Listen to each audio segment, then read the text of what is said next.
जाएगी।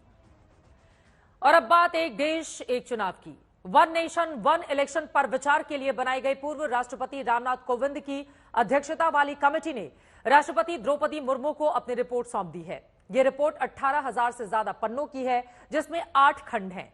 रिपोर्ट में बताया गया है कि एक देश एक चुनाव पर 47 राजनीतिक दलों ने कमेटी को अपनी राय दी है, जिसमें 32 ने पक्ष में और 15 ने विपक्ष में मत डाला। पैनल ने जो सुझाव दिए हैं, आइए उसकी कुछ बड़ी बातों पर जल्दी से नजर डाल लेते हैं। सभी राज्य विधानसभाओं का कार्यकाल अगले लोकसभा चुनाव यानी कि 2029 तक बढ़ाया जाए। हंग हाउस नो कॉन्फिडेंस मोशन होने पर बाकी 5 साल के कार्यकाल के लिए नए सिरे से चुनाव कराए जा सकते हैं। पहले फेज में लोकसभा विधानसभा चुनाव एक साथ कराए जा सकते हैं। उसके बाद दूसरे फेज में 100 दिनों के अंदर लोकल बॉडी के इलेक्शन कराए जा सकते हैं। चुनाव आयोग सिंगल वोटर लिस्ट और वोटर आई कार्ड तैयार करे।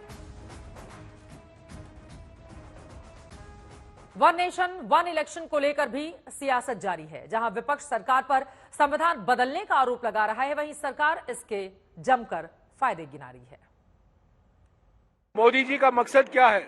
One nation no election, one nation no election, वही तो चाहते हैं, वही तो चाह रहे हैं, इसीलिए तो जा रहे हैं। मुझे 400 सीटें दीजिए, मुझे 2/3 बहुमत दीजिए, मैं संविधान बदलूं। संविधान बदलने का उनसे क्या फायदा मिलेगा? One nation no election. कि देश में एक साथ सारे चुनाव हो, उसका स्वागत करना चाहिए। माननीय प्रधानमंत्री जी भी नरेंद्र मोदी जी ने कई बार इसके बारे में बात की है। इससे कई फायदे हैं, कई लाभ हैं। पहली बात तो कि एक साथ जब चुनाव होते हैं, जैसे पहले होता था 1951 से 1967 तक, भाई चुनाव की प्रक्रिया खत्म हो जाती थी, 5 साल में एक बार होता था।